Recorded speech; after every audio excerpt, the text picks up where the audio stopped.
Hi everyone, in front of me I've got Realme 12X and let me share with you how to clear credentials on this device.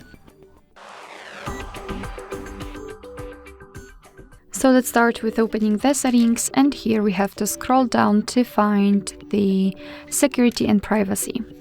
Then let's scroll down again to find the more security and privacy. Scroll down again to localize credential storage. Let's tap on it. Here at the very bottom of the list we've got the option we're looking for, so let's tap on remove all user certificates and tap on OK. Now let's enter the screen lock to confirm. And as you can see, not only we've got this information, but also this option is inactive, which means that we just successfully removed all saved certificates. Alright, so that will be all. Thank you so much for watching. I hope that this video was helpful, and if it was, please hit the subscribe button and leave the thumbs up.